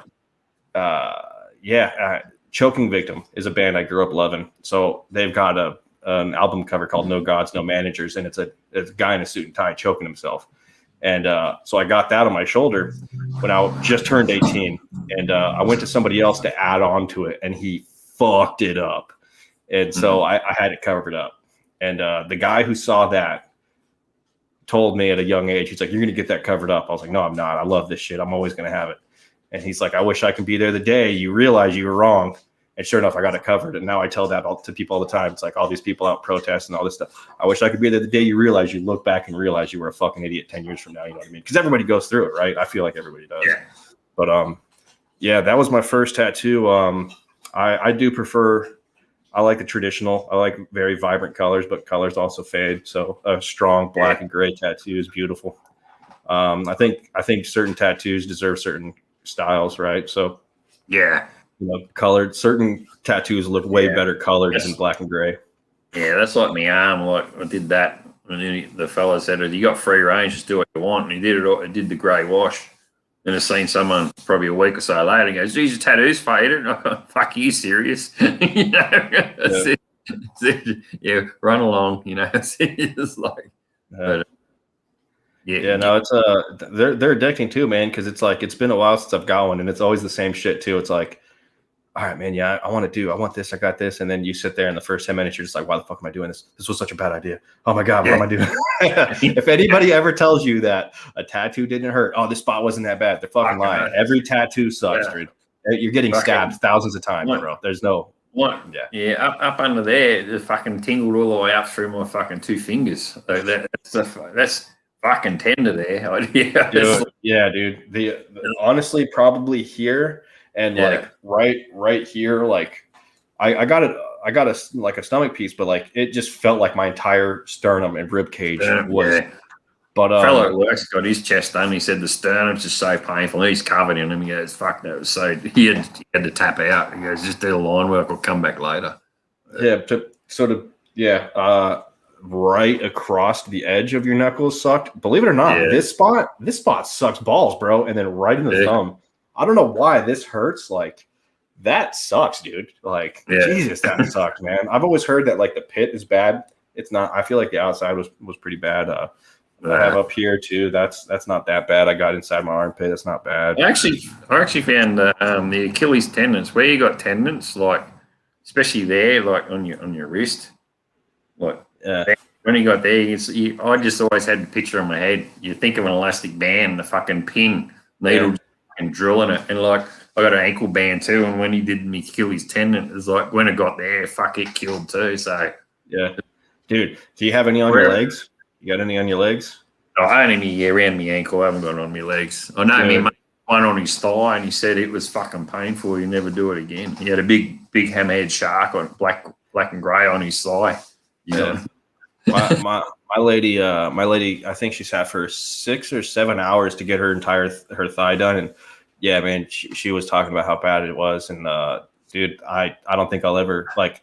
I want more, but dude, you're like my legs, my shins, the front and back of my calves hurt worse than my knuckles, hurt worse than my sternum. Like something about the legs just feel like they're dragging a hot butter knife across your leg. That's right out of the coals, dude. Yeah. But they look cool, you know. So. Well, sorry, mate. He had the ankle band and all that, then his shin done too, because his son's a lawyer, so he got a lion in front of on his shin. But he said that he reckoned because he did his leg because he was a ranger, his fair skin and whatnot and freckles, so he just got one leg done, and he did the hammerhead on his thigh, and he said, "Fuck, that killed the worst." He reckoned even the Achilles tendon, but when he got to the thigh. This big black hammerhead. He goes, "Nah, fuck, I'm not doing that again." But I haven't seen years. He probably did. I got the wrap around the front of the shin and right on that front bone. You're just like, man. I don't know what it is about the feet or the legs. Yeah, because I got my toes and my feet too, like the arches of my feet. Yeah. Around the ball joint on my ankle, around the fucking ball joints of the ankle. Oh yeah. I got my ankle band goes around there, and then I wasn't happy with it, and I went to the tattoo up at Port and said, "Look, can you make a flesh tear, mate? It's been pulled back and it's showing me tattoo." And he did that, so he did a really good job. But he goes down over me fucking ball joint in my ankle, and I'm sitting there going like this, and he goes, he even said, he goes, "Mate, that's got to be hurting." I said, "Well, it's not fucking tickling, I tell you." Yeah. You learn to switch off, and you're like, yeah, exactly. One thing I love hearing too, because my Chris Cole, if you guys are ever in Everett, Washington, go to Tattoo Emporium, check out Chris Cole. The guy is nicer than fucking beyond, and his name's Chris Cole. Like one of the old, like, if you know skating, you know Chris Cole's like a famous skater too. So I was like, I'm getting tattooed by a dude named Chris Cole. That's fucking, and he's got a signed skateboard in the back too. One of the best compliments I've ever gotten is just like, dude, you're sitting so well. It's like this spot hurts other people. I was like, oh, it fucking hurts, man. But still, it's like, he's told me stories, people blacking out, throwing up, squirreling. Like, I can't imagine that job, dude. That would suck, dude. People just like, dude, just shut up, man. You know what you were getting yourself into. Like, just chill, man. Let me stab you. That's like Hendo, like the fellow that did me ankle. He's tattering away and he's nearly finished, and you go, fuck, that's got to be hurting. I was, well, it's not fucking tickling. And same thing, like, goes back, you sat well, because like most people just fucking move when you get around the board joints, the ankle and your Achilles tendon and all that. But yeah, let's, like, you know yourself, you got to do it. You can't fucking move. Like, The more you move, the worse it's gonna look, and then you're gonna, exactly, man. Yeah, exactly right. And then you'd be pissed off because they're running out of lines and shit like that. Okay, next one. What's the main thing to do on your bucket list? Right off the top of my head, I can just say straight up skydiving, man. I'd want to skydive. I'm scared shitless of heights. I really don't like them, but you know, it's that, you know, conquering your field, but on top of that, it's like parachuting, man. Just over that. Like, I've always been obsessed with flying, man. Like, something about it just seems so freeing. So jumping out of a plane, and especially near an island or a body of water, and just enjoying the scenery and cruising back down, that's definitely on my bucket list, dude, for damn sure. Yeah, I like being in planes and all that type of thing, but I don't like the idea of fucking jumping out of one. So if it's a last resort, then yeah, okay. But well, just think about it. Think about it this way too, man. If your parachute doesn't open, I mean, you won't be able to complain about it. You know what I mean? That's like, exactly right. My wife's brother, he did it twice, and he had to go for the fucking the reserve chute. Each time he did it. I thought, fuck, you're crazy. Yeah, screw that, man. Yeah, there's a bungee jumping. I couldn't fucking do that, bouncing around on the end of a fucking string. Bungee jumping doesn't even seem like comfortable at all, dude. Like, you hit the floor, you stretch out, and you come back. It's like, dude, I like, knowing my luck, bro, I'd be the one guy in history that's like fucking come out the end of it. I somehow come out hung. You know what I mean? Like, oh, you tied to your feet, but you somehow got it wrapped around your throat, and you're like, decapitated. Yeah, that's my luck, bro. Or it's we didn't measure it. We didn't measure it properly. You bounced off the floor, man. Yeah, we forgot to weigh him. Yeah.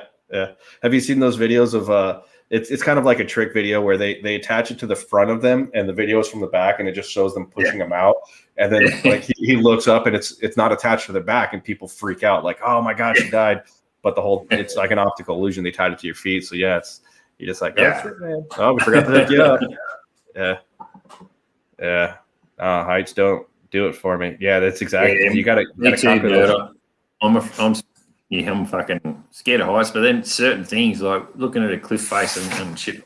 It depends on the situation. Like, if I know it's a bridge swing, I'll probably do. I've done zip line and all that, but I'm scared of heights. But zip line, because you know you're attached to it and you're gonna fuck it. You're right. Yeah.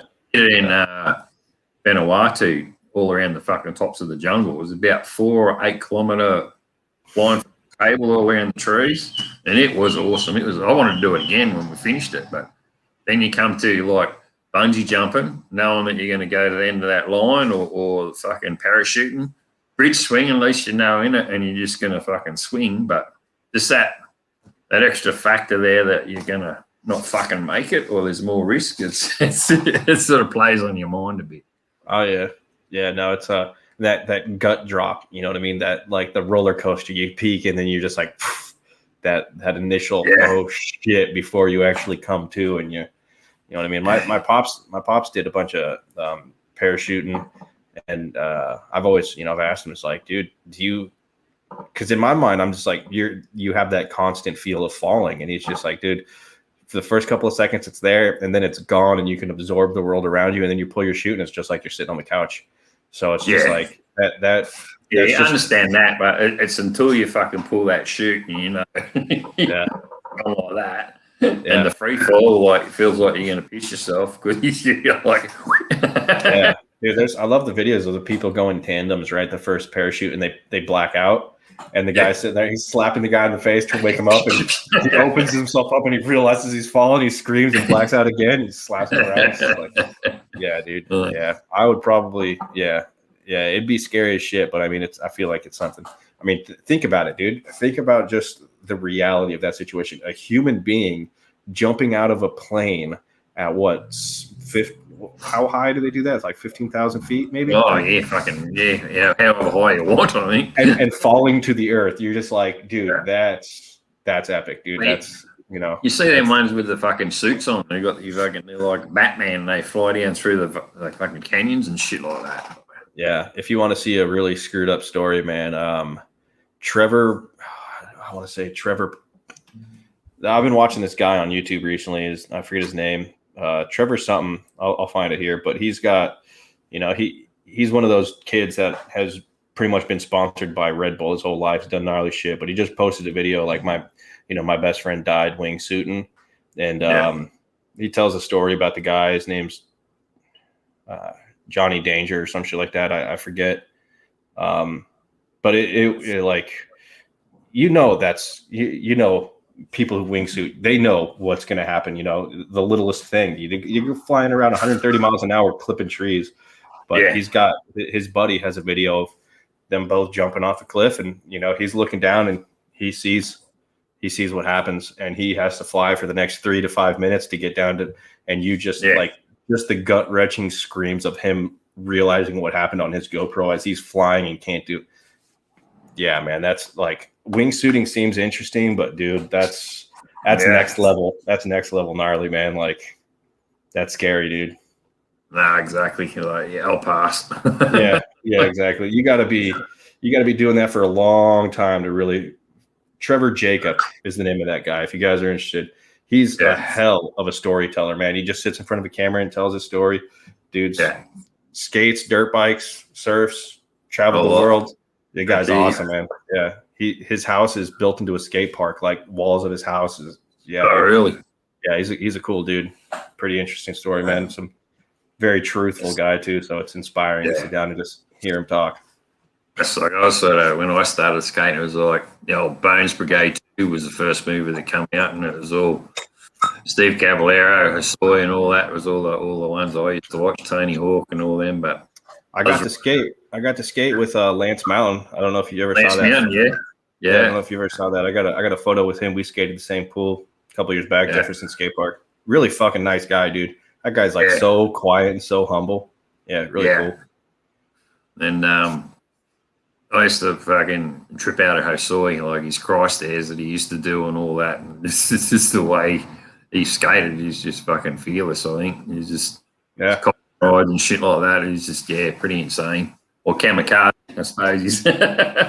It's weird how stuff like that is just so natural to some people. And like I was saying earlier, it's like I can't wrap my head because I can't remember a time.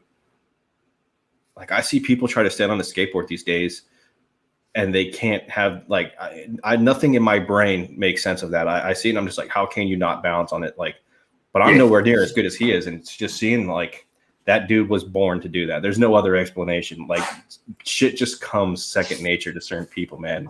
It's always awesome to see people like excel in that shit, dude. Whatever it is that they were born to do, you can tell. Exactly. All right, up to the last question. It's nothing too strict. It's just like future plans for your channel this year, or what should we keep an eye out for? It's just like, what plans you got?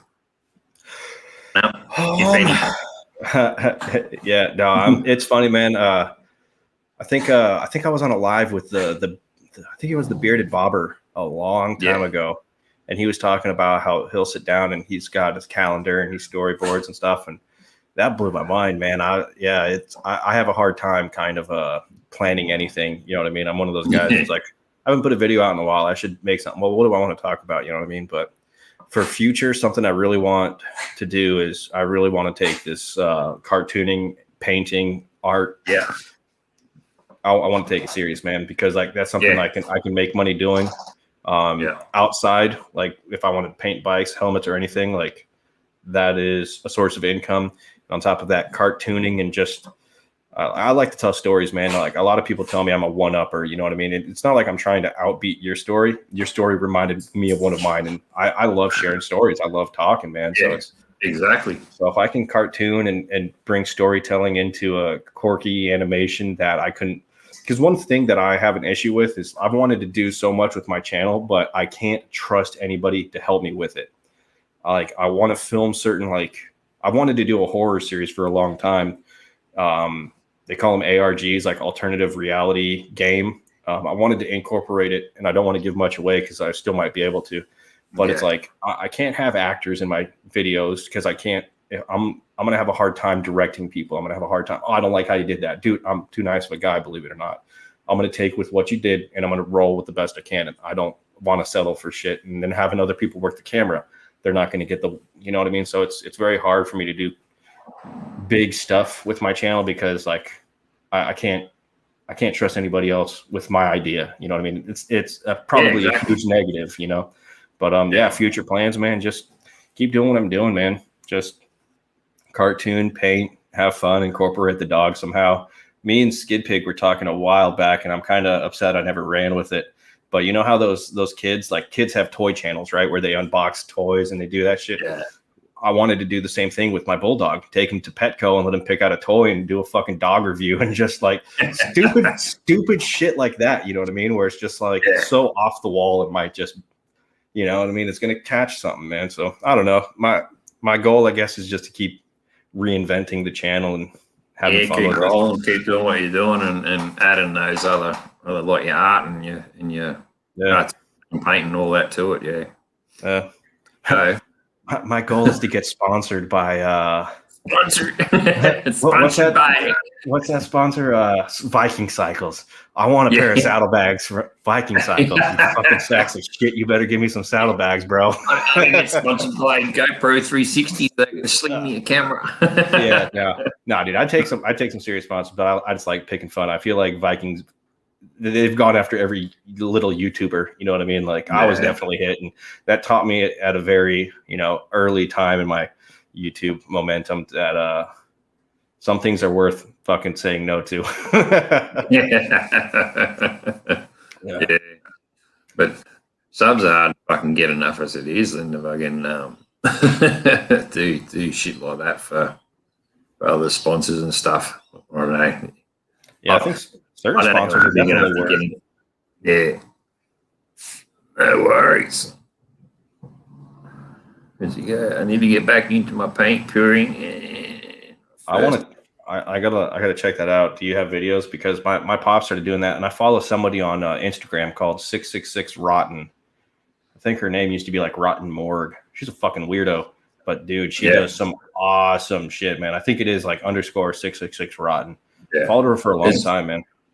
There's another one, Twisted Art Lady. She was pretty cool. She had does acrylic and whatnot. She got a record, and she'll lather it with white and then put it on the record and then just spin it and just That's pretty lit. That's pretty Her art was pretty good. Yeah. Twisted Art. It's those weirdos, right? Where it sounds odd. It seems weird, but you stick with it. And man, it'll blow up. You know what I mean? It's just so interesting that it's amazing. You know, it's so off the wall that it's just like, that's great, dude. I guess I don't know. My wife's cousin, I believe. She's a photographer out in New Mexico, and I think it was her or her coworker. But I'm sure you guys have maybe even seen the photo where they take Scotch tape and they wrap it around people's face, and so their faces all taped. And that's them. And it's just like that idea is so off the wall, but it's just like, all right. You know, I mean, like, it's weird how some you throw shit at a wall and some of it's like you're amazed sticks. You know what I mean? Yeah, exactly. Just that should be the reminder to everybody. Like we were talking full circle way back you did all these drawings and your art teacher was just like, 65%. You know what, dude? Throw that shit at a wall. I bet you someone out there thinks it's 100, you know? Exactly. Exactly right. Yeah. That's it, man. We're done. Good stuff. Word. Hell yeah. Awesome. Well, thanks for having me on, man. It's a good time. It's all good. Yeah. I seen you in the side chat a while ago when I had another live and said, he'd be an interesting guy to get on and chat. I got Stu from over there, it's just the time difference is so fucking far apart, like 17 hours and fucking we're in the future and you guys are day time and night time and daytime. It's just fucking, it's hard to marry up sometimes. Yeah, for sure. Time's a trip, dude. Yeah, awesome. Well, cheers. Right, yeah, thanks for having me, man. Take it easy. Not a problem. We'll end the broadcast, and thanks you guys, and catch us later. Thanks, Mon. Everyone else, Big Bert, Ola. There's 3 in the chat, it says up there, so we might have bought them. No worries. Good to see this video. Good night. Yeah, Stevie. Cheers. And one more. Abstract. Yeah, no, exactly right. Abstract's awesome. Yeah, that's a good way to put it. But Picasso, he got famous for something. Anyway, see ya.